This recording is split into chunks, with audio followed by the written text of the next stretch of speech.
بسم اللہ الرحمن الرحیم۔ اللہ کا پیغام زمین داروں کے نام۔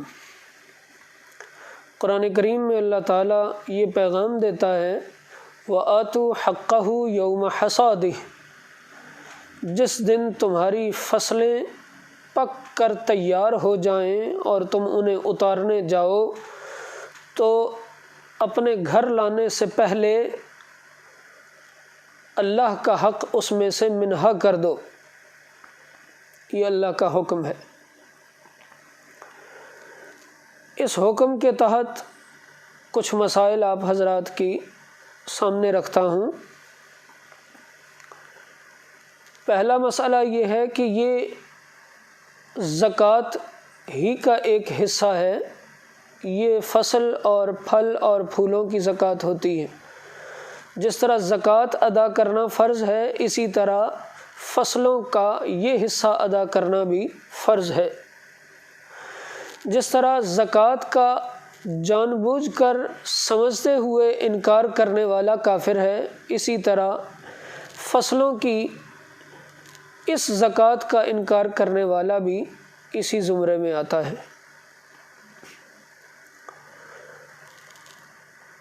پھر سوال ہوگا کہ فصلوں میں کتنا حصہ زکوٰۃ ہے؟ جیسے سونے میں 7.5 تولہ یا 52.5 تولہ چاندی، یا کرنسی کے اندر ایک مقررہ میعاد ہے، تو فصلوں کے اندر مقدار کیا ہوگی؟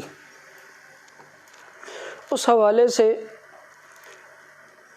اسلامی نقطہ نظر سے زمین کی 2 صورتیں ہیں، نہری اور بارانی۔ بارانی زمین جو ہے اس میں اللہ تعالیٰ کا حصہ یعنی زکوٰۃ کا حصہ وہ 10واں ہے، یعنی ہر 10 بوریوں میں سے 1 بوری، 100 بوریوں میں سے 10 بوریاں۔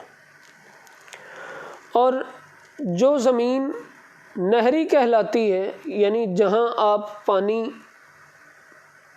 خرید کر لگاتے ہیں یا پانی پر اخراجات آپ کے آتے ہیں، تو ایسی زمین پر شرعی زکوٰۃ جو ہے وہ 20واں حصہ ہے، یعنی 20 بوریوں پر 1 بوری اور 100 بوریوں پر 5 بوریاں آپ کی زکوٰۃ بنے گی۔ ایک سوال ہمارے سے یہ بھی کیا جاتا ہے کہ پیداوار بعض اوقات کم ہوتی ہے، تو کم پیداوار جب ہو تو کیا اس وقت بھی کوئی زکوٰۃ دینی پڑے گی یا اس کی کوئی لمٹ ہے جس میں چھوٹ ہو جاتی ہے؟ اس کے بارے میں فقہائے احناف کا نظریہ یہ ہے کہ اللہ تعالیٰ نے جہاں حکم دیا ہے وہاں قلت اور کثرت کو، کمی اور اضافے کو بیان نہیں فرمایا، لہٰذا جتنی بھی پیداوار ہوگی وہ تھوڑی ہو یا زیادہ ہو، ہر پیداوار میں سے اللہ کا حصہ جو مقرر ہے وہ نکالا جائے گا۔ پھر اس بارے میں بات کرتے ہیں کہ جو فصلوں کی اور اپنے باغات کی زکوٰۃ نہیں دیتے ہیں ان کے بارے میں اللہ کا حکم کیا ہے۔ تو پہلی بات یہ ہے کہ سورہ توبہ میں اللہ تعالیٰ جو یہ ارشاد فرماتا ہے یوم یحمى علیہا فی نار جہنم فتکوی بہا جباہہم وجنوبہم وظہورہم ھذا ما کنزتم لانفسکم فذوقوا ما کنتم تکنزون۔ یہ آیہ مبارکہ جو ہے یہ جیسے رقم سونے اور چاندی کی زکوٰۃ نہ دینے والوں پر صادق آتی ہے یا مال جمع کرنے والوں پر صادق آتی ہے، اسی طرح یہی ذلت اور رسوائی قیامت کے دن ان لوگوں کا مقدر بھی ہوگی جو فصلوں سے زکوٰۃ نہیں دیتے۔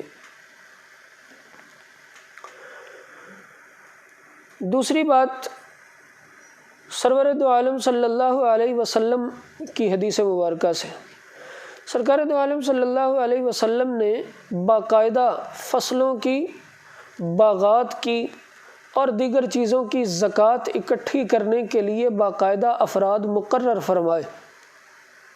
مقررہ لوگ جب زکوٰۃ لینے جاتے تو جہاں سے زکوٰۃ آتی رسول اللہ ان کے لیے دعائے خیر فرماتے، اور جہاں سے زکوٰۃ نہ آتی یا کوئی ہیلے بہانے تراشے جاتے تو یہ حدیث مبارکہ معروف ہے کہ ایک شخص نے جسے سرکار کی دعا ہی کے صدقے میں بہت ساری بکریوں کا ریوڑ ملا اور وہ بہت تیزی سے پھیلا، اس نے زکوٰۃ دینے سے ہی انکار کیا اور پس و پیش سے کام لیا تو سرکار نے اس کے لیے دعائے ضرر فرمائی۔ اور بڑی آسان سی بات ہے یہ کہ دیکھیں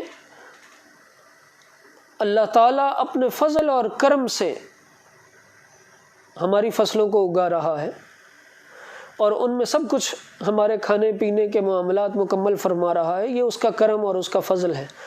پھر اتنی زیادہ پیداوار ہمیں دینے کے بعد اللہ تعالیٰ فرماتا ہے کہ آپ 20 بوریاں مثال کے طور پر آپ کو ہم نے غذا دی ہے، تو 20 میں سے ایک بوری اگر اللہ کی راہ میں وہ آپ سے طلب فرماتا ہے، حکم دیتا ہے، تو 19 بوریاں آپ کو کھلا کر پھر ایک بوری اگر لے لے تو یہ کوئی گھاٹے کا سودا تو نہیں، یہ تو اس کا بہت بڑا احسان ہے۔ اس لیے کہ ہر بندہ جو ہے وہ دیتا تھوڑا ہے، لیتا زیادہ ہے۔ اللہ تعالیٰ کا معاملہ اس کے برعکس ہے، اللہ تعالیٰ آپ کو بہت زیادہ دے کر بہت تھوڑا آپ سے وصول فرماتا۔ اسی طرح ایک بات یہ بھی ہے کہ عام سی بات ہے، ہر عقل میں آتی ہے کہ اللہ کا حق دو گے وہ تمہارے حقوق ادا کرے گا، وہ تمہیں معاملات کرے گا، وہ تم پر اپنی رحمتوں کے دروازے کھولے گا۔ اگر خدا کا حصہ ہی نہیں دو گے، اس کی رحمت کو ناراض کر لو گے تو پھر فصلوں سے فائدہ کیسے اٹھاؤ گے؟ اور اگر فصلیں ہو بھی گئیں تو ان کے کھانے کے معاملات کہاں سے کرو گے؟ اللہ تعالیٰ اپنے غضب کا نشانہ فرمائے گا تو آپ کو بیماریاں ایسی لگ جائیں کہ آپ کچھ کھا نہ سکیں۔ اس لیے عقل کا تقاضا بھی یہ ہے، ہمارے مذہب کا تقاضا بھی یہ ہے کہ آپ حضرات اللہ کے حق کو ادا کر دیں، اللہ کا حق ادا ہوتا رہے گا تو ہم اچھے رہ جائیں گے، یہ ہمارا ہی بھلا ہے، ورنہ خدا کو ہماری کسی چیز کی ضرورت نہیں ہے۔